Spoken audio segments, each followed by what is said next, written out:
ചില അമ്മായിമാർക്ക് മരുമകൻ വന്നെന്ന് കേൾക്കുമ്പോഴേ ആവശ്യമില്ലാത്തൊരു ഉത്സാഹമായിരിക്കും. അങ്ങേരെ ഊട്ടാനും ഉറക്കാനും ഒക്കെ മുൻപന്തിയിൽ നിൽക്കും. അനാവശ്യമായ സ്നേഹപ്രകടനങ്ങളും. സ്വന്തം മകളുടെ ഭർത്താവല്ലേ, അവളെ നന്നായി നോക്കിക്കോട്ടെ എന്ന് വിചാരിച്ചിട്ടാണോ എന്നറിയില്ല. മിക്കവാറും അമിത സ്നേഹപ്രകടനങ്ങളായിരിക്കാം. മകളും വിചാരിക്കും എൻ്റെ അമ്മ ഇത്രയും നന്നായിട്ട് നോക്കുന്നുണ്ടല്ലോ എന്ന്. എന്തായാലും നമുക്കിന്ന് ദീപയുടെ കഥയിലേക്ക് കിടക്കാം. മാഡം, എൻ്റെ പേര് ദീപ. എൻ്റെ വിവാഹം കഴിഞ്ഞിട്ട് 3.5 വർഷമായി. കുട്ടികൾ ആയിട്ടില്ല. ഹസ്ബൻഡ് വർക്ക് ചെയ്യുന്നത് തമിഴ്നാട്ടിലാണ്. 2 മാസം കൂടി ഇരിക്കുമ്പോൾ ഇങ്ങോട്ട് വരും. ചിലപ്പോഴൊക്കെ ഞാനവിടെ പോയി താമസിക്കാറുണ്ട്. എന്തുകൊണ്ടാണ് അവിടെ പോയി സ്ഥിരമായി താമസിക്കാത്തതെന്ന് വെച്ച് കഴിഞ്ഞാൽ എനിക്ക് ഇവിടുത്തെ കാലാവസ്ഥയും ഫുഡും ഒന്നും അങ്ങോട്ട് ഇഷ്ടപ്പെടുന്നില്ല.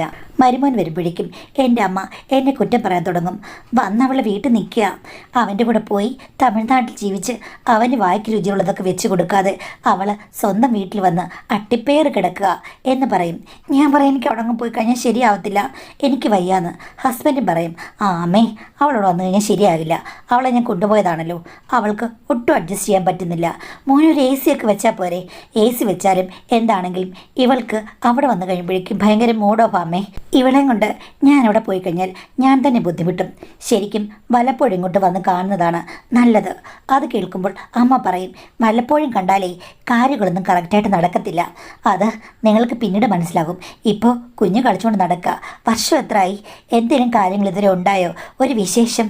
അതിനുവേണ്ടി എത്ര പേര് കാതോർത്തിരിക്കുന്നു. 2 പേർക്കും ഇപ്പോഴും കുട്ടിക്കളയാ. അതൊക്കെ നടക്കുന്ന സമയത്ത് നടന്നോളും അമ്മേ എന്ന് പറയും. ഭർത്താവ് കാണാൻ വെളുത്തു തൊടുത്ത് സുന്ദരനായിരുന്നു. പക്ഷേ കല്യാണം കഴിഞ്ഞ ശേഷമാണ് അദ്ദേഹത്തിന് തമിഴ്നാട്ടിൽ ജോലി കിട്ടിയത്. അവിടെ പോയതിൽ പിന്നെ കളറിന് നല്ല മാറ്റമുണ്ട്. ഇതൊക്കെ കാണുമ്പോൾ ഞാൻ പറയും നാട്ടിലെങ്ങാനും വന്ന് എന്തെങ്കിലും ചെയ്തിരുന്നെങ്കിൽ നന്നായിരുന്നു എന്ന്. ചുരുക്കം 2 വർഷമെങ്കിലും അവിടെ ജോലി ചെയ്യണം. അത് കഴിഞ്ഞ് കേരളത്തിലേക്ക് ട്രാൻസ്ഫർ നോക്കാം. പക്ഷേ സ്വന്തം നാട്ടിലൊന്നും കിട്ടില്ലെന്ന് പറഞ്ഞു കഴിഞ്ഞപ്പോൾ അമ്മ പറഞ്ഞു സ്വന്തം നാട്ടിൽ വേണ്ട, നീ കേരളത്തിലേക്ക് വാ. മോളെ കുട്ടി, നീ എവിടെയെങ്കിലും ഫ്ലാറ്റ് എടുത്തങ്ങ് താമസിക്ക്. വേണമെങ്കിൽ കൂട്ടിന് അമ്മയും വന്നങ്ങ് നിൽക്കാം. അമ്മയ്ക്കും ഇവിടെ ഫ്രീ ആണല്ലോ. മോനാണെങ്കിൽ ഗൾഫിൽ, പിന്നെ ഭർത്താവുമില്ല. നിങ്ങളുടെ കൂടെ വന്ന് നിൽക്കുന്നതിൽ എനിക്കെന്താ പ്രശ്നം? ഞാൻ കംപ്ലീറ്റ് ഫ്രീ അല്ലേ എന്ന് പറഞ്ഞു. പിന്നീട് മരുമകൻ വരുമ്പോഴേക്ക് അമ്മ എന്നോട് പറയും ഭർത്താവിനോട് പറയടി അവിടുന്ന് ട്രാൻസ്ഫർ കിട്ടുമോ നോക്കാൻ വേണ്ടിയിട്ട്. ഞാൻ പറഞ്ഞു ട്രാൻസ്ഫർ എന്ന് പറഞ്ഞാൽ ഉടനെ പുഴുങ്ങി പൊടിച്ച് കവറിൽ പാക്ക് ചെയ്ത് വെച്ചിരിക്കുന്ന സംഭവമൊന്നുമല്ല. കിട്ടേണ്ട സമയത്ത് കിട്ടിക്കോളും. പുള്ളി പറഞ്ഞിട്ടുണ്ട് നിനക്ക് ശുഷ്കാന്തിയില്ല, അതുകൊണ്ടാണ് അവൻ എമ്പണ്ടേ ഇങ്ങ് വരേണ്ട സമയം കഴിഞ്ഞു. എടി, പെണ്ണുങ്ങളായാൽ ഭർത്താക്കന്മാരോട് നല്ല അടുപ്പം കാണിക്കണം, പിന്നെ നയപരമായിട്ട് പെരുമാറണം. നിൻ്റെ മുഖഭാവം കണ്ടിട്ട് നിനക്ക് ഭർത്താവ് എങ്ങനെ ഇരുന്നാലൊരു പ്രശ്നമില്ല. വന്ന് കൂടെ താമസിക്കണമെന്നില്ല. എങ്ങനെയെങ്കിലും സ്വന്തം വീട്ടിൽ നിൽക്കണം. ഭർത്താവിൻ്റെ വീട്ടിൽ പൊളിഞ്ഞു നിൽക്കില്ല. എല്ലാറ്റിനും അവൻ കൂടെ തുള്ളുകയാണ്. എടി, ആണുങ്ങളെ നല്ല രീതിയിൽ ഗവനിച്ചില്ലെങ്കിൽ ഒരു സുപ്രഭാതത്തിൽ കേൾക്കാം അവൻ ഒരു തമിഴത്തി പെണ്ണിനെയും കൊണ്ട് അവിടെ തന്നെ ജീവിക്കുകയാണെന്നും. അവസാനം ഇവിടെ കിടന്ന് കണ്ണീരും കൈയുമായി എൻ്റെ അടുത്തോട്ട് വന്നാലുണ്ടല്ലോ ഞാൻ ഒറ്റ ചവിട്ട് വെച്ച് തരുമെന്നും. ഞാൻ പറഞ്ഞു അങ്ങനെ തമിഴത്തി പെണ്ണിനെ കിട്ടി ജീവിക്കുന്നെങ്കിൽ അങ്ങ് ജീവിക്കട്ടെ, എനിക്ക് യാതൊരു പ്രശ്നമില്ല. ഇതാണ് ഞാൻ പറഞ്ഞത്. ആണുങ്ങളോട് നിനക്ക് മതിപ്പില്ല, സ്വന്തം ഭർത്താവിനോട് സ്നേഹമില്ല. നിൻ്റെ വർത്തമാനത്തിൽ നിന്നേ അറിയാവടി നിനക്കെന്താ കുഴപ്പമുണ്ടെന്ന്. സത്യം പറ, വിവാഹത്തിന് മുമ്പ് നിനക്കൊരു പ്രേമം ഉണ്ടായിരുന്നോ? ദൈവമേ, എൻ്റെ കുഞ്ഞിവിളയൊക്കെ എങ്ങനെ സഹിക്കുന്നു? ഞാൻ ചോദിച്ചു പെറ്റ് തള്ളക്കില്ലാത്ത പ്രശ്നമാണല്ലോ നിങ്ങൾക്ക്. മരുമകനെ എടുത്തങ്ങ് മുകളിൽ വെച്ചിരിക്കുകയാണ്, ഇവിടെ ആർക്ക് ജീവിക്കണ്ടേ എന്നൊക്കെ ചോദിച്ച് ഞങ്ങൾ 2 പേരും കൂടെ ഇടയ്ക്കിടയ്ക്ക് വഴക്കുണ്ടാക്കും. ചില സമയത്ത് അമ്മയുടെ പൊസസീവ്നെസ് കാണുമ്പോൾ ഞാൻ ചോദിക്കും അച്ഛൻ ജീവിച്ചിരുന്നപ്പോൾ അമ്മ ഇത്രയും സ്നേഹം കാണിച്ചായിരുന്നെങ്കിൽ അച്ഛൻ നേരത്തെ ഹാർട്ട് അറ്റാക്ക് വന്ന് പോകില്ലായിരുന്നു. അപ്പോൾ വലിയ സ്നേഹമൊന്നുമില്ല, കീരിയും പാമ്പും പോലായിരുന്നു. ഇപ്പം മരുമകനോട് സ്നേഹമങ്ങ് ഒലിച്ചിറങ്ങുക. പെണ്ണെ, എൻ്റെ കൈവാക്കിന് നിൽക്കാതെ പോയിക്കോണം കേട്ടോ. ആവശ്യമില്ലാത്ത ഓരോ കാര്യങ്ങൾ പറഞ്ഞ് ഭർത്താവിനെ വിറപ്പിച്ച് സുഖിച്ചിവിടെ ജീവിക്കുക. അവനിങ്ങോട്ട് വരട്ടടി. അവന് ട്രാൻസ്ഫർ കിട്ടുന്ന കാര്യം ഞാനൊന്ന് അന്വേഷിക്കട്ടെ.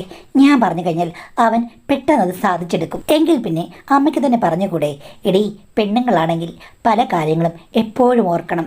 സ്വന്തം ഭർത്താവിൻ്റെ കടിഞ്ഞാൻ എൻ്റെ കയ്യിലായിരിക്കണം എന്നുള്ള വിചാരം വേണം. എനിക്കറിയത്തില്ല അങ്ങയുടെ കടിഞ്ഞാൻ എവിടെ കിടക്കുന്നതെന്നും. അപ്പം അമ്മ പറഞ്ഞു അവൻ്റെ കടിഞ്ഞാണം എടി നിനക്ക് ഞാൻ പച്ചയ്ക്കൊന്നും പറയുന്നില്ല, ഒരു ദിവസം ഞാൻ ഒന്ന് വായിക്കും കേട്ടോ എന്ന് പറഞ്ഞു. എന്തായാലും അത് കഴിഞ്ഞ് കുറേ നാൾ കഴിഞ്ഞപ്പോഴേക്കും ഹസ്ബൻഡിന് ട്രാൻസ്ഫർ കിട്ടി. അത് പാലക്കാടേക്കായിരുന്നു. അമ്മയ്ക്ക് ഏകദേശം സമാധാനമായി. എന്തായാലും കേരളമാണല്ലോ. അങ്ങനെ അവിടെ ഒരു ഫ്ലാറ്റ് എടുത്തു.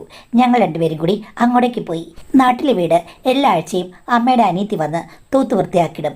അതുകൊണ്ട് ടെൻഷനുമില്ല. ഇതിനിടയ്ക്ക് അമ്മ പറഞ്ഞിട്ട് ഞങ്ങളുടെ ചെക്കപ്പുകളൊക്കെ നടന്നിരുന്നു. അതിലൊന്നും രണ്ടുപേർക്കും ഒരു കുഴപ്പമില്ല. ഒന്നിച്ച് ഒത്തിരി ദിവസം അങ്ങ് ജീവിച്ചാൽ മതി, എല്ലാം ശരിയാകും എന്നുള്ള രീതിയിലാണ് ഡോക്ടർ പറഞ്ഞത്. അത് കേട്ടപ്പോഴേക്കും അമ്മ, കണ്ടോ, ആണും പെണ്ണും കല്യാണം കഴിച്ചു കഴിഞ്ഞാൽ ഒന്നിച്ച് താമസിക്കുന്നതിൻ്റെ അർത്ഥം നിനക്കിപ്പോൾ മനസ്സിലായോടി? ഞാൻ അത്ര കാലം കൊണ്ട് പറയുന്നു, പലപ്പോഴും വരുന്ന ഭർത്താവിനെ അവൾ പൂമുഖത്ത് കാത്തിരിക്കുന്നു എന്ന് പറഞ്ഞ് എന്നെ വഴക്ക് പറഞ്ഞു. ഇനിയിപ്പോൾ പ്രശ്നമൊന്നുമില്ലല്ലോ, ഇത്രയും നാളും കുട്ടികളൊന്നും ഇല്ലായിരുന്നത് നന്നായി. കുറച്ചു കാലമെങ്കിലും ജീവിതം സ്വതന്ത്രമായി ആസ്വദിക്കട്ടെ എന്ന് ചോദിച്ചപ്പം അമ്മ എന്നോട് വാൺ ചെയ്തു, എടീ ഇപ്പം ഭർത്താവ് കൂടെയുണ്ട്, ആസ്വദിക്കുന്നതൊക്കെ കൊള്ളാം, നന്നായിട്ട് ആസ്വദിച്ചോണം. എന്നിട്ട് പ്രശ്നങ്ങളൊന്നുമില്ലാതെ നാട്ടുകാർ കുറ്റം പറയാത്ത രീതിയിൽ അതിൻ്റേതായ വിശേഷങ്ങളും നീ സൃഷ്ടിച്ചെടുത്തോണം. ഇല്ലെങ്കിൽ അവസാനം നിനക്ക് പേരുദോഷമാകും. പുരുഷന്മാരെ ആരും കുറ്റം പറയത്തില്ല, സ്ത്രീകളെയാണ് കുറ്റം പറഞ്ഞത്. പിന്നെ അവിടെയും ഇവിടെയും ഒന്നും നോക്കിയിരിക്കരുത്. ഭർത്താവ് വരുന്ന നോക്കി അവനോട് സ്നേഹമായിട്ട് എന്നും ഇടപെടണം. പിന്നെ ഡേറ്റൊക്കെ നോക്കണമെന്ന് ഡോക്ടർ പറഞ്ഞില്ലയോ? ആ ദിവസങ്ങളിൽ നിൻ്റെ മുഖം വീർത്ത് കെട്ടിയിരിക്കരുത്. ഭർത്താവ് വരുമ്പോഴേക്കും ഒരു കൊട്ട കണക്കിന് മുഖം ഇരിക്കുകയാണ്. അങ്ങനെ ഇരിക്കാൻ പാടില്ല. അന്നത്തെ ദിവസം ഉടക്കും പാടില്ല. ആയിക്കഴിഞ്ഞു കഴിഞ്ഞാൽ നമ്മൾ വിചാരിച്ച കാര്യങ്ങൾ നടക്കില്ല. അന്ന് സ്നേഹത്തോട് പെരുമാറണം. അന്ന് ഭർത്താവ് ദേഷ്യപ്പെട്ടാൽ നീ അവനെ ഒന്ന് മയക്കിയെടുക്കണം.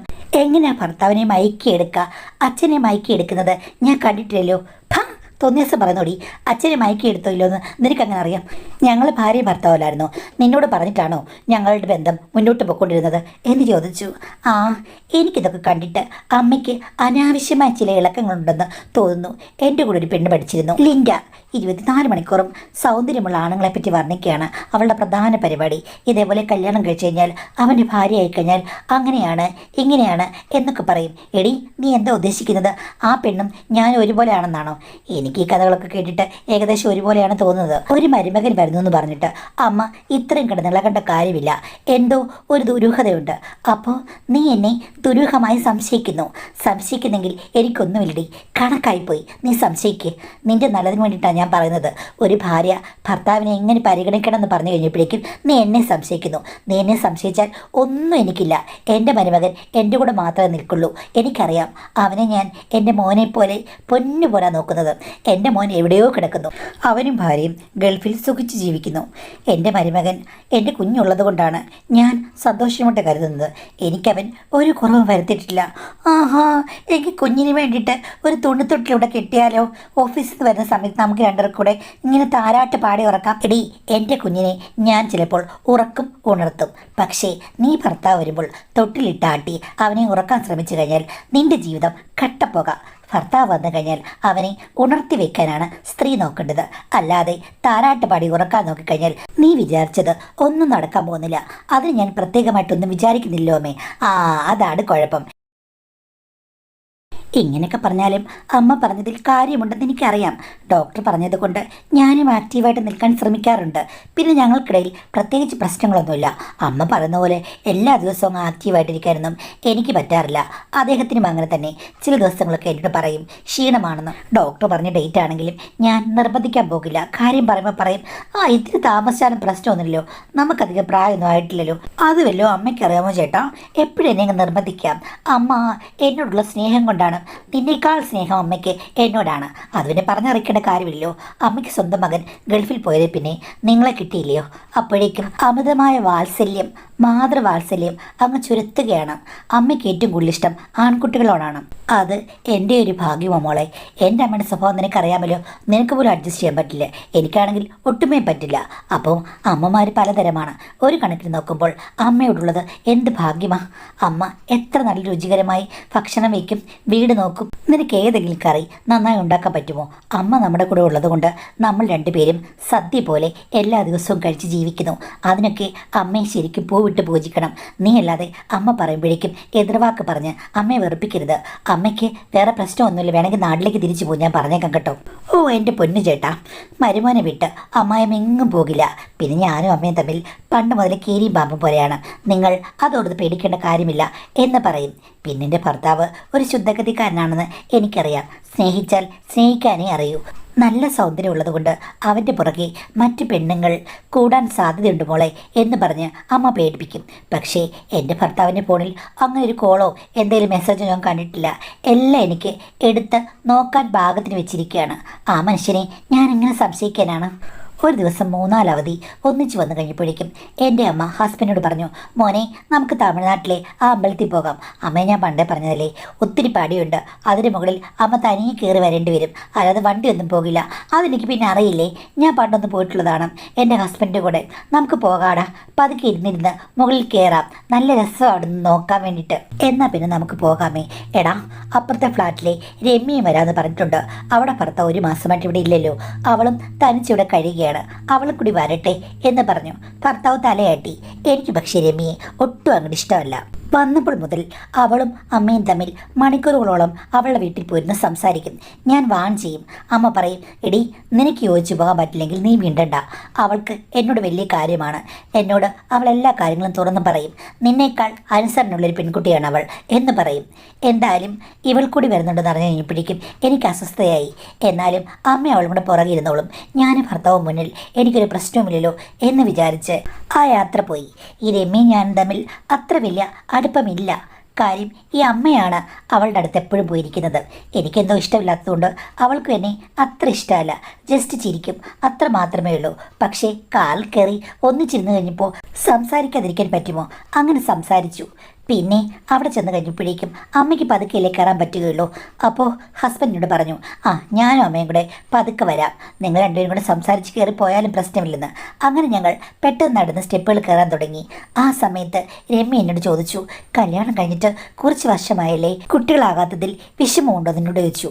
ഞാൻ പറഞ്ഞു, എനിക്കങ്ങനെ വിഷമമൊന്നുമില്ല, കുട്ടികളുണ്ടാകുന്നതിനെപ്പറ്റി ഞാൻ ആലോചിച്ചിട്ടില്ല. അമ്മയാണ് എപ്പോഴങ്ങ് നിർബന്ധിക്കുന്നത്, സ്ത്രീകളായി കഴിഞ്ഞാൽ ഇത്ര വർഷത്തിനുള്ളിൽ കുട്ടികൾ വേണം എന്നൊക്കെ പറഞ്ഞ് എന്നെ വെറുതെ അലട്ടുകയാണ്. രമ്യയ്ക്ക് കുട്ടികളില്ലല്ലോ, നിങ്ങളുടെ കല്യാണം കഴിഞ്ഞിട്ട് കറക്റ്റ് എത്ര വർഷമായി? അത് 4 വർഷമായി. നിങ്ങൾക്കും കുട്ടികളില്ലല്ലോ, അതെന്താ? അത് പിന്നെ വ്യക്തമായ കാരണങ്ങളുണ്ട്. എൻ്റെ ഭർത്താവിന് കൗണ്ട് വളരെ കുറവാണ്. പുള്ളി ഗൾഫിലായിരുന്നല്ലോ, നാട്ടിൽ വന്നു കഴിഞ്ഞപ്പോഴേക്കും ഇതുവരെയും അത് മെച്ചപ്പെട്ടിട്ടില്ല. ഇപ്പോൾ അമ്മ പറഞ്ഞിട്ട് നിങ്ങൾ പോകുന്ന ഡോക്ടറില്ലേ, അയാളെയാണ് കാണാൻ പോകുന്നത്. അമ്മ എന്നോട് പറഞ്ഞു എല്ലാം ശരിയാകുമെന്ന്. സത്യം പറഞ്ഞിട്ട് തൻ്റെ അമ്മയില്ലേ ഒരു സംഭവമാണ്, എല്ലാം പെട്ടെന്ന് മനസ്സിലാക്കും, അതിനുവേണ്ട നിർദ്ദേശങ്ങൾ നൽകും, എന്നോടും പല കാര്യങ്ങളും പറഞ്ഞു തരും. ഇങ്ങനെ അമ്മയുള്ളത് ഭാഗ്യമാണ്. ഞാനൊന്ന് മൂളി. പിന്നെ അമ്മായിമ്മയും മരുമകനും തമ്മിൽ അസാധാരണമായൊരു സ്നേഹമാണ്, അടുപ്പമാണ്. എപ്പോഴും മരുമകനെക്കുറിച്ച് വന്ന് പറയും. പക്ഷേ തന്നെക്കുറിച്ച് അങ്ങനെ അമ്മ പുകഴ്ത്തിയൊന്നും പറഞ്ഞു കേട്ടിട്ടില്ല. ആ, എന്നെക്കുറിച്ച് എന്ത് പുകഴ്ത്തി പറയാനാണ്? ഞാനിപ്പോൾ നോക്കിയപ്പോഴുണ്ട് അമ്മ ഒരു പടിയിലിരിക്കുന്നു. ഹസ്ബൻഡ് അമ്മയുടെ കാലുകൾ മസിൽ കയറിയാണെന്ന് തോന്നുന്നു. തിരുമ്മിക്കൊടുക്കുകയും കാലിൻ്റെ വിരലുകൾ വലിച്ച് വിടുകയൊക്കെ ചെയ്യുന്നു. ശുശ്രൂഷയാണ്. അപ്പോൾ അത് കണ്ട് രമ്യ എന്നോട് പറഞ്ഞു, കണ്ടോ, സ്വന്തം അമ്മയെ പോലെയാണ് പരിപാലിക്കുന്നത്.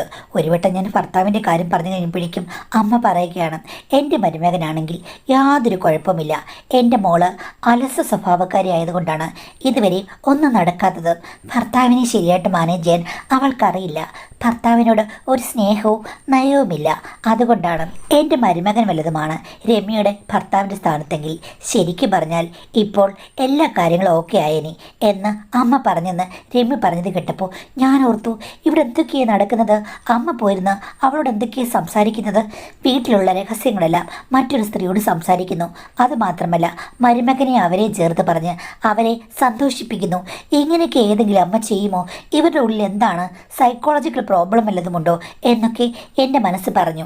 ഇപ്പോൾ ഞാൻ ചോദിക്കുന്നില്ല, വീട്ടിൽ ചെല്ലട്ടെ, ഇന്ന് ഇവിടെ ഭൂകമ്പം ഉണ്ടാകും. എന്തായാലും ഞങ്ങൾ തിരിച്ച് വീട്ടിൽ ചെന്നു. ആ സമയത്ത് ഹസ്ബൻഡുമുണ്ടല്ലോ. ഞാനിപ്പോൾ ചോദിച്ചു, അമ്മ എന്തൊക്കെയാണ് ആ സ്ത്രീയോട് പറഞ്ഞിരിക്കുന്നത്? സ്വന്തം വീട്ടിലെ കാര്യങ്ങളൊക്കെ ഇങ്ങനെ പറയാമോ? ഇവിടെ ഒന്ന് കാറ്റടിച്ചാലും അവിടെ പോയി പറയുക. അതുമാത്രമല്ല, നിൻ്റെ ഭർത്താവിൻ്റെ സ്ഥാനത്ത് സ്വന്തം മരുമകനായിരുന്നെങ്കിൽ ഇപ്പോൾ എല്ലാം ഓക്കെ ആകും എന്നൊക്കെ പറഞ്ഞത് ഏത് വിധത്തിൽ അമ്മയെ ന്യായീകരിക്കാൻ പറ്റുക? അങ്ങനെ ഏതെങ്കിലും അമ്മമാർ പറയുമോ? അമ്മ എന്തായി ഉദ്ദേശിക്കുന്നത്? അമ്മ സിനിമയിലൊക്കെ കാണുന്ന കോംപ്ലിക്കേറ്റഡ് ക്യാരക്ടറിനെക്കാട്ടിലും കൂടുതൽ അഭിനയം കാഴ്ചവെക്കുന്നുണ്ടല്ലോ എന്ന് ഞാൻ പറഞ്ഞു കഴിഞ്ഞപ്പോഴേക്കും അമ്മ, എടി അത് ഞാൻ അവളെ സാന്ത്വനിപ്പിക്കാൻ വേണ്ടി പറഞ്ഞതാണ്. എൻ്റെ ചുണക്കുട്ടനായ മരുമകൻ്റെ കാര്യമല്ലേ എനിക്ക് ഉദാഹരണം പറയാൻ പറ്റുകയുള്ളൂ, അല്ലാതെ വേറെ ആരുടെങ്കിലും കാര്യങ്ങൾ പറയാൻ പറ്റുമോ? എൻ്റെ മരുമകനായിരുന്നെങ്കിൽ എന്നാ ഞാൻ പറഞ്ഞത്, അല്ലാതെ അവളുടെ അടുത്തോട് ചെല്ലണമെന്നും ഞാൻ പറഞ്ഞിട്ടില്ല. നീ എഴുതാപ്പുറം വായിക്കേണ്ട കാര്യമില്ല കാര്യമില്ല. അപ്പോൾ എൻ്റെ ഭർത്താവ് ചോദിച്ചു, അമ്മ എന്തിനാ ആ സ്ത്രീയോട് ആവശ്യമില്ലാത്ത കാര്യങ്ങളൊക്കെ പറഞ്ഞത്? ഇവൾ വേണമെങ്കിൽ എന്നെ പിന്നെ സംശയിക്കും, ഞാനും അവരും തമ്മിൽ ബന്ധമുണ്ടെന്ന് പറയും. ഇടയ്ക്കിടയ്ക്ക് ഇവൾ മൊബൈൽ എടുത്ത് നോക്കുന്നത് ഞാൻ കണ്ടിട്ടുണ്ട്. അതുകൊണ്ടല്ലേ എനിക്ക് പാസ്വേഡ് പോലും ഇല്ലാതെ ഞാൻ അത് പാറ്റേണിൽ ഇപ്പോഴും ഇട്ട് വെച്ചിരിക്കുന്നത് എന്ന് പറഞ്ഞു. അമ്മ ഇപ്പോൾ ഓടി എൻ്റെ ഭർത്താവിൻ്റെ അടുത്ത് ചെന്നിരുന്നിട്ട് കയ്യിൽ പിടിച്ചിട്ട് പറയുകയാണ്, മോനെ നീ തമിഴ്നാട്ടിലായിരുന്നപ്പോൾ ഇടയ്ക്ക് വരുമ്പോൾ ഞാൻ പറയും, നീ പറഞ്ഞതുപോലെ അലസത കാണിക്കരുത്, ഭർത്താവിനെ നന്നായി സ്നേഹിക്കണം, അല്ലെങ്കിൽ സുന്ദരനായ അവനെ ഏതെങ്കിലും തമിഴ് സ്ത്രീകൾ അടിച്ചുകൊണ്ട് പോകുന്നു ഞാനൊന്ന് പറഞ്ഞു.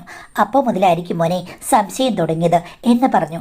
അപ്പോഴേക്ക് ഹസ്ബൻഡും, ആർക്കറിയാമേ, അമ്മ പറഞ്ഞു കേട്ടാൽ ഇവക്ക് പിന്നിളക്കമാണല്ലോ, അമ്മയാണല്ലോ ഇവളുടെ എല്ലാ സ്വഭാവത്തിനും മൂല കാരണം എന്ന് പറഞ്ഞ് രണ്ടുപേരും കൂടെ അങ്ങോട്ടും ഇങ്ങോട്ടും പറയുകയും ചിരിക്കുകയും ചെയ്യുന്നു. ആ നിമിഷം ഞാൻ ഒറ്റപ്പെട്ടതുപോലെ എനിക്ക് തോന്നി. എന്നാലും ഞാൻ ഒന്നും പറയാൻ പോയില്ല. ആ സമയത്ത് എന്തായാലും അമ്മ വിചാരിച്ചതുപോലെ എനിക്ക് വിശേഷമായി ഫുൾ റെസ്റ്റാണ് ഡോക്ടർ പറഞ്ഞത്. അങ്ങനെ ഞാൻ വീട്ടിൽ പിന്നെ റെസ്റ്റായി. ഓൾറെഡി റെസ്റ്റാണല്ലോ. അമ്മയ്ക്ക് സന്തോഷം, ഭർത്താവിന് സന്തോഷം. പിന്നെ രമ്യ ഇടയ്ക്കിടയ്ക്ക് ഓരോ കാര്യങ്ങൾ ഉണ്ടാക്കേണ്ടി വരും. അവൾ നല്ല പാചകക്കാരിയാണെന്ന് അന്നാണ് എനിക്ക് മനസ്സിലായത്. അങ്ങനെ അവളുമായിട്ടുള്ള മഞ്ഞുരുകൾ നടന്നു. ഞങ്ങൾ രണ്ടുപേരും നല്ല കൂട്ടുകാരികളെ പോലെയായി. അമ്മ ഇപ്പോഴും എൻ്റെ കൂടെ ഉണ്ടല്ലോ, ഒരു പ്രശ്നവുമില്ല. ഇതറിഞ്ഞപ്പോഴേ അമ്മ പ്രഖ്യാപിച്ചു, എന്തായാലും മോനെ 2 ബെഡ്റൂമാണ് ഉള്ളത്, ഒന്നിൽ ഞാനല്ലേ, ഞാനാണെങ്കിൽ ഒരു കട്ടിലെടുത്തിട്ട് ഇവളുടെ കൂടെ ഈ മുറിയിൽ താമസിച്ചോളാം, മോനാണെങ്കിൽ എൻ്റെ ബെഡ്റൂം അങ്ങ് ഉപയോഗിച്ചു. കാര്യം അതായിരിക്കും നല്ലത്, 2 കട്ടിൽ അകന്നകന്ന് കിടക്കുന്നതായിരിക്കും ഇനി നല്ലത് എന്ന് പറഞ്ഞു. അല്ലമ്മേ, കട്ടിൽ മാറ്റിയിട്ടിട്ട് ഞാൻ ഈ ബെഡ്റൂമിൽ കിടന്നാൽ പോരെ എന്ന് ഹസ്ബൻഡ് ചോദിച്ചു കഴിഞ്ഞപ്പോഴേക്കും, അമ്മ അത് പറ്റില്ല, ഞാൻ പറഞ്ഞത് നീ കേൾക്ക്, ഇതായിരിക്കും നല്ലത്, ഇനിയെല്ലാം പിന്നെ മതി എന്ന് പറഞ്ഞു. അത് കേട്ട് കഴിഞ്ഞപ്പോഴേക്കും ഭർത്താവ് എല്ലാം ശിരസ വഹിച്ച് അപ്പുറത്ത് ബെഡ്റൂം സെറ്റ് ചെയ്യാൻ തുടങ്ങി. അമ്മ എൻ്റെ കൂടെ വന്ന് കിടക്കുകയും ചെയ്തു. എനിക്കിപ്പോൾ രണ്ടായാലും പ്രശ്നമൊന്നുമില്ല. അമ്മ എന്നെ ന്യായീകരിച്ചു, മോളെ ഡോക്ടർ പറഞ്ഞല്ലോ കോംപ്ലിക്കേറ്റഡ് ആണെന്ന്, അതുകൊണ്ടാണ്. ആണുങ്ങൾക്ക് തീരെ ശ്രദ്ധയില്ലേടി, ആണുങ്ങൾ എന്ത് പറഞ്ഞാലും ആണുങ്ങൾ തന്നെയല്ലേ, എന്തൊക്കെ പറഞ്ഞാലും അവന് നിന്നോട് അമിതമായ സ്നേഹമാണല്ലോ, ഏതെങ്കിലും സമയത്ത് അതിർത്തികൾ താണ്ടി കൺട്രോൾ പോയി കഴിഞ്ഞാൽ എല്ലാം കുളമാകും, അതുകൊണ്ടാണ്. കുറച്ച് നാൾ കഴിയട്ടെ, 3-4-5 മാസമാകട്ടെ, അമ്മ അതിന് വേണ്ടിയിട്ടുള്ള എല്ലാ സെറ്റപ്പുകളും ശരിയാക്കാം മോളെ, പറഞ്ഞ് ഞാൻ മനസ്സിലാക്കാം. എൻ്റെ ഒരു കൺട്രോൾ ഇല്ലെങ്കിൽ നിങ്ങൾ 2 പേരും നേരെ ചൊവ്വേ പോകില്ല, എത്ര വർഷമായി കാത്തിരുന്ന വിശേഷമാ എന്നൊക്കെ പറഞ്ഞു. ഞാൻ തർക്കിക്കാൻ പോയില്ല. അങ്ങനെ ആയിക്കോട്ടെ, ഇനി ഞാനായിട്ട് എൻ്റെ ഭാഗത്തുനിന്ന് തെറ്റുകളൊന്നും ഉണ്ടാക്കണ്ട എന്ന് പറഞ്ഞിരുന്നു. ഒരു ദിവസം രാത്രി ഞാൻ എന്തോ ശബ്ദം കേട്ടു, അതായത് ഞങ്ങളുടെ മെയിൻ വാതിൽ അടയുന്നത് പോലെ. പിന്നെ അമ്മ എൻ്റെ കൂടെയുണ്ട്, എ സിയുടെ ശബ്ദമുണ്ട്. ഇനി എ സിയിൽ നിന്നാണോ ശബ്ദം വരുന്നത് എന്താണെന്ന് അറിയില്ല. എന്തായാലും ഞാൻ പതുക്കെ എഴുന്നേറ്റു. അമ്മ ഉറക്കമാണല്ലോ, ഹസ്ബൻഡ് റൂമിൽ വരെ പോയി നോക്കാം എന്ന് വിചാരിച്ചു. ഞാൻ അവിടെ ചെന്നപ്പോൾ ഹസ്ബൻഡ് ഇല്ല. ഇങ്ങേരിതോടെ പോയി. മൊബൈല് മേശപ്പുറത്തിരിപ്പുണ്ട്. എനിക്ക് ആകെ സംശയമായി, ഇനിയിപ്പോൾ പുറത്തെങ്ങാനും ഇറങ്ങിപ്പോയോ, എന്തിനാവശ്യം വന്നോ, കൂട്ടുകാരെ വല്ലതും വിളിച്ചോ, എന്നാലും മൊബൈൽ ഫോൺ എടുക്കാതെ എന്തിനു പോയതാ എന്നോർത്തു. എനിക്കാണെങ്കിൽ അമ്മയെ വിളിക്കാൻ തോന്നുന്നില്ല. ഞാൻ അവിടെ ഇരുന്നു. ഒരു 3/4 മണിക്കൂർ കഴിഞ്ഞപ്പോഴുണ്ട് ഹസ്ബൻഡ് കഥക് തുറന്നകത്തേക്ക് കയറി വന്നു. പെട്ടെന്ന് എന്നെ കണ്ട് ഞെട്ടിപ്പോയി. ഞാൻ ചോദിച്ചു, നിങ്ങളിവിടെ പോയായിരുന്നു? അത് പിന്നെ ഞാനൊരു ചായ കുടിക്കാൻ പോയായിരുന്നെന്ന്. ചായ കുടിക്കാൻ നിങ്ങളെന്താണ് ഈ പാതിരാത്രി ഇറങ്ങിപ്പോകുന്നത്? ഇപ്പം ഒരു 12:45 അതിനിവിടെ ഇഷ്ടംപോലെ തട്ടുകടകളുണ്ടല്ലോ, നിനക്ക് വേണമെങ്കിൽ ഞാൻ എന്തെങ്കിലും വാങ്ങിച്ചോണ്ട് വരാമെന്ന് പറഞ്ഞു. ഞാൻ പറഞ്ഞു വേണ്ട, പക്ഷേ ഈ അടുത്ത തട്ടുകടയിൽ പോകുന്നതിന് 3/4 മണിക്കൂർ എങ്ങനെയായെന്ന്. അത് പിന്നെ ഞാൻ ചുമ്മാ അവിടെ ആൾക്കാരെ കണ്ടില്ലേ, പരിചയക്കാർ, നമ്മുടെ ഫ്ലാറ്റിലുള്ള ആൾക്കാർ തന്നെ രാത്രിയിലൊക്കെ കഴിക്കാനൊക്കെ പോകാറുണ്ട്, അവിടെ ഇങ്ങനെ വെറുതെ നിന്നാണെന്ന് പറഞ്ഞു. എന്നിട്ട് ഹസ്ബൻഡ് പോയി കിടന്ന് ഉറങ്ങ്, ഗുഡ് നൈറ്റ് എന്ന് പറഞ്ഞ് റൂമിലേക്ക് പോയി. എനിക്കാണെങ്കിൽ എന്തോ ഒരു ഡൗട്ട്. ഞാൻ പുറകെ ചെന്നു, എന്താടി എന്ത് പറ്റുമെന്ന് പറഞ്ഞപ്പോൾ ഞാൻ പറഞ്ഞു, ഒന്നുമില്ല, നിങ്ങൾ കിടന്നു. ഞാൻ ബെഡിൻ്റെ സൈഡിലിരുന്നു. അത് കഴിഞ്ഞപ്പോഴേക്കും എൻ്റെ കൈകൾ പതുക്കെ, ഭർത്താവല്ലേ, ലക്ഷ്യസ്ഥാനത്തേക്ക് നീങ്ങി. ഭർത്താവ് പെട്ടെന്ന് കൈ തട്ടി മാറ്റി. ഞാൻ ചോദിച്ചു, നിങ്ങൾ എന്തായി കാണിക്കുന്നത്? അല്ല, നിനക്ക് വയ്യാതിരിക്കുകയല്ലേ? ഞാൻ പറഞ്ഞു, എനിക്ക് വയ്യാതിരിക്കുകയല്ല, എനിക്ക് വിശേഷമുണ്ടായതേ ഉള്ളൂ, അത് വയ്യാഴികയല്ല എന്ന് പറഞ്ഞു. എന്നാലും ഇത് ശരിയാകില്ല. ഞാൻ പറഞ്ഞു, ശരിയാകുമെന്ന് ഞാനൊന്ന് നോക്കട്ടെ എന്ന്. ഇത്തിരി മൽപ്പിടുത്തം തന്നെ നടക്കേണ്ടി വന്നു. എനിക്ക് തെളിവുകൾ ഉണ്ടാക്കണമെന്ന് തോന്നി മാഡം. എൻ്റെ മനസ്സ് പറഞ്ഞത് കറക്റ്റായിരുന്നു. ഞാൻ ആ തെളിവുകൾ കണ്ടുപിടിച്ചു. സജീവമായ പ്രവാഹങ്ങൾ എനിക്ക് മനസ്സിലായപ്പോൾ ഞാൻ ചോദിച്ചു, എവിടെ പോയിരുന്നു, എന്തിനു പോയിരുന്നു, സത്യം പറഞ്ഞോളാന്. അപ്പോൾ ഹസ്ബൻഡ് പറഞ്ഞു, അത് പിന്നെ ഞാൻ തനിയല്ലേ ഉള്ളൂ, ആ സമയത്ത് നീ അടുത്തില്ലല്ലോ. ഓരോ ചിന്തകൾ വന്നു കഴിഞ്ഞപ്പോഴേക്കും ഞാൻ സ്വയം ഒന്ന് മാനേജ് ചെയ്തതാണ്. അത് കഴിഞ്ഞപ്പോൾ എനിക്ക് ഭയങ്കരമായ വിശപ്പ് വന്നു, അപ്പോഴാണ് ഞാൻ പോയെന്ന് പറഞ്ഞു. ഞാൻ പറഞ്ഞു, എന്തായാലും 3/4 മണിക്കൂറിൻ്റെ കാര്യമല്ല, അതിനു മുമ്പ് നടന്നതാണെന്ന് പറഞ്ഞു കഴിഞ്ഞാൽ അതങ്ങ് വേറെ എവിടെയും പോയി പറഞ്ഞാൽ മതി. ഇതിപ്പോൾ തന്നെ കഴിഞ്ഞു വന്ന കാര്യമാണ്. സത്യം പറഞ്ഞു, എനിക്ക് അറിഞ്ഞേ പറ്റൂ, ഇല്ലെങ്കിൽ എൻ്റെ സ്വഭാവം മാറും എന്ന് പറഞ്ഞ് ഞാൻ വയലൻ്റായി കഴിഞ്ഞപ്പോഴേക്കും ഭർത്താവ് പറഞ്ഞു, ഒച്ച വെക്കരുത്, അമ്മയാണ് എന്നോട് പറഞ്ഞത് രമ്യയെ ഒന്ന് സഹായിക്കാൻ. എന്ത് സഹായം? എടി, നമ്മുടെ കാര്യം സക്സസ് ആയല്ലോ, അവരുടെ ചികിത്സ നടന്നുകൊണ്ടിരിക്കുന്നതല്ലേ ഉള്ളൂ. അതുകൊണ്ട് രമ്യ അമ്മയുടെ മോളെ പോലെയാണ്, അവളുടെ കാര്യങ്ങളും ഓക്കെ ആക്കണമെന്ന് അമ്മ എന്നോട് പറഞ്ഞു. അത് കേട്ടാൽ ഉടനെ തന്നെ നിങ്ങൾ അനുസരിക്കുമോ? അമ്മ പിന്നെ അത്രയും വിശദമായിട്ട് എന്നോട് പറഞ്ഞതല്ലേ, അപ്പോൾ എന്താണെന്ന് അറിയില്ല. അമ്മ പറഞ്ഞതുപോലെ തന്നെ പ്രവർത്തിക്കാനാണ് എനിക്ക് തോന്നിയത്. നീ ഒരിക്കലും കണ്ടുപിടിക്കില്ലെന്ന് പറഞ്ഞാണ് അമ്മ അങ്ങോട്ടേക്ക് കിടപ്പ് മാറ്റിയതും എന്നെ ഈ മുറിയിലേക്ക് മാറ്റിയതും. അപ്പോൾ അമ്മ തന്ന കോൺഫിഡൻസിൽ ഞാൻ അമ്മ പറഞ്ഞതുപോലെ എന്ന് പറഞ്ഞു. എനിക്കപ്പോൾ എന്താ തോന്നിയെന്ന് അറിയില്ല. അപ്പോൾ ഞാൻ ബഹളം ഉണ്ടാക്കുകയും അങ്ങേർക്കിട്ട് എനിക്ക് പറ്റാവുന്ന രീതിയിലൊക്കെ പ്രതികരിക്കുകയും ചെയ്തു.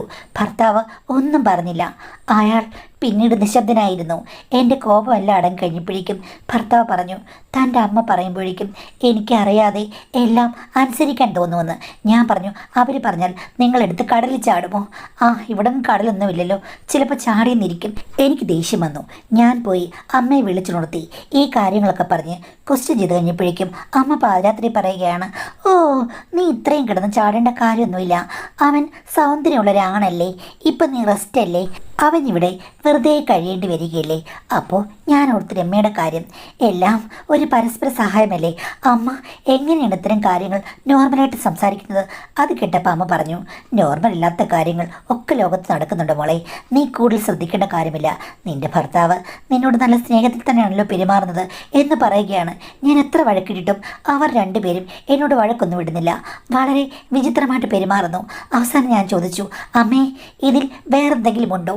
രമ്യ മാത്രമാണോ, അതോ അമ്മയും ഇതിൽ പങ്കുചേരുന്നുണ്ടോ എന്ന് ചോദിച്ചപ്പോൾ അമ്മ പറഞ്ഞു, അതൊക്കെ പണ്ടേ പങ്കുചേർന്നതാണ്. നിന്നോട് എൻ്റെ മോന് അത്ര വലിയ അടുപ്പമില്ലെന്ന് അവൻ 5-6 മാസമായപ്പോഴേ എന്നോട് പറഞ്ഞതാണ്. വേണമെങ്കിൽ വിവാഹബന്ധം വേർപെടുത്താമെന്ന് പോലും അവൻ എന്നോട് പറഞ്ഞു.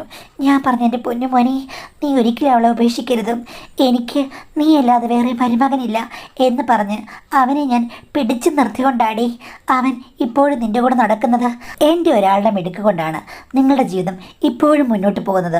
അമ്മ ഇത്രയും മിടുക്ക് കാണിക്കുമെന്ന് ഞാൻ വിചാരിച്ചില്ലെന്ന് പറഞ്ഞപ്പോൾ അമ്മ പറഞ്ഞു, എന്തായാലും നിനക്ക് മിടുക്കില്ലായ്മ ഉണ്ടല്ലോ, അതുകൊണ്ടാണ് ഭർത്താവിന് ഇങ്ങനെയൊക്കെ സംഭവിച്ചത്, നീ പോയി കിടന്നുറങ്ങ് എന്ന് പറയുകയാണ്.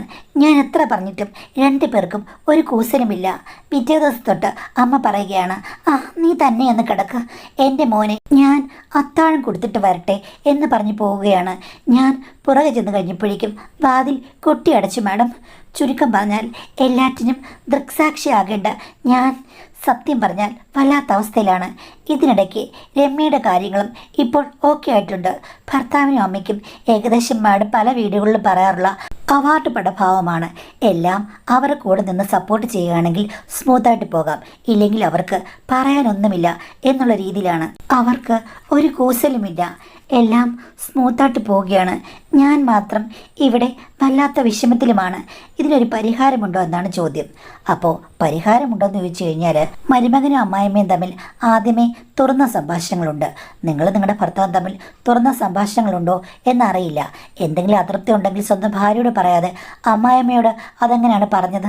ഇതൊക്കെ കേട്ടിട്ട് അമ്മ ആദ്യകാലം മുതലേ നിങ്ങൾക്ക് സൂചന നൽകുകയും ചെയ്തു, ഭർത്താവിനെ ശ്രദ്ധിക്കണം എന്നൊക്കെ. നിങ്ങളാണെങ്കിൽ അത് മട്ടിലും എടുത്തു. ഒരുപക്ഷെ അമ്മ പറയാൻ ശ്രമിച്ചതായിരിക്കാം. അത് കഴിഞ്ഞിട്ട് ശരിയാകാത്തത് കൊണ്ട് അമ്മ ചിലപ്പോൾ മരുമകനെ പിടിച്ചു നിർത്താൻ വേണ്ടിയിട്ട് അങ്ങനെ ഒരു ഉപായം പ്രയോഗിച്ചതാണെങ്കിലും മതി. പിന്നീട് അമ്മയ്ക്ക് രമ്യയെ കണ്ടു കഴിഞ്ഞപ്പോഴേക്കും എന്തായാലും എല്ലാം കുത്തഴിഞ്ഞ് നോട്ട് ബുക്ക് പോലെയായി. പിന്നെ സദാചാരം നോക്കിയിട്ട് കാര്യമില്ലോ, അങ്ങനെ സ്വതന്ത്രമായിട്ട് അങ്ങ് വിഹരിക്കുന്നതായിരിക്കാം. എന്തായാലും അവരുടെ മൈൻഡ് സെറ്റപ്പ് നിങ്ങൾക്ക് മനസ്സിലാക്കാൻ പ്രയാസമായിരിക്കും. കാര്യം ഭർത്താവിനോട് നിങ്ങൾക്ക് പ്രേമവും പൊസസീവ്നെസ്സും ഒക്കെ ഉണ്ടല്ലോ. വളരെ കോംപ്ലിക്കേറ്റഡ് ആയിട്ടുള്ള ആൾക്കാരെ എങ്ങനെയാണ് ശരിയാക്കിയെടുക്കുക? ഒരു ഫാമിലി കൗൺസിലിങ്ങിനൊക്കെ പോയി കഴിഞ്ഞാൽ ചിലപ്പോൾ ഒരു അവയർനെസ് ഉണ്ടായേക്കുമായിരിക്കാം.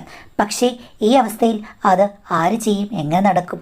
ഒന്നുമില്ല. ചുരുക്കം പറഞ്ഞു കഴിഞ്ഞാൽ വയ്യാതിരിക്കുന്ന അവസ്ഥയിൽ തൽക്കാലം ഈ ഒരു മാറ്ററിനെ പറ്റി ചിന്തിക്കാതെ നിങ്ങൾ അവരുടെ സഹായമൊക്കെ തേടിയിട്ട് നിങ്ങൾ ഈ അവസ്ഥയിൽ നിന്ന് പുറത്തു കടക്കൂ. പിന്നീട് നിങ്ങൾക്ക് ഇതുമായിട്ട് യോജിച്ചു പോകാൻ പറ്റില്ലെങ്കിൽ നിങ്ങളുടേതായ ജീവിതം നോക്കാം, അവരെന്തെങ്കിലും കാണിച്ചോട്ടെ എന്ന് വിചാരിക്കാം. പക്ഷേ ഇങ്ങനെ വളരെ കുറച്ച് ആൾക്കാരുള്ള ദൃഢമായ ഒരു ബന്ധത്തിൽ അല്ലെങ്കിൽ ഒരു കുടുംബത്തിൽ നമുക്ക് പെട്ടെന്ന് ഒരു കാര്യത്തിന് റെമഡി കണ്ടെത്താൻ പറ്റുകയില്ല. അല്ലെങ്കിൽ ഈ പറഞ്ഞതുപോലെ എന്തെങ്കിലും മനഃശാസ്ത്രപരമായ കാര്യങ്ങൾക്ക് അവർ വരേണ്ടി വരും. ഇതിപ്പോൾ അങ്ങനെയൊന്നുമല്ല, പൂച്ചയ്ക്കാരുമാണ് കിട്ടുക എന്നുള്ള അവസ്ഥയിലാണ്. അതുകൊണ്ട് നിങ്ങളുടെ ആരോഗ്യവും മറ്റു കാര്യങ്ങളും മാത്രം ശ്രദ്ധിക്കുക. നേരെ നിൽക്കാനുള്ള ഒരു സമയമാകട്ടെ, ആ സമയത്ത് പ്രതികരിച്ചാൽ മതി. ഇപ്പോൾ ഈ പറഞ്ഞതുപോലെ അതിന് പ്രതികരണത്തിന് പറ്റിയ സമയമല്ലെന്നാണ് എനിക്കും തോന്നുന്നത്.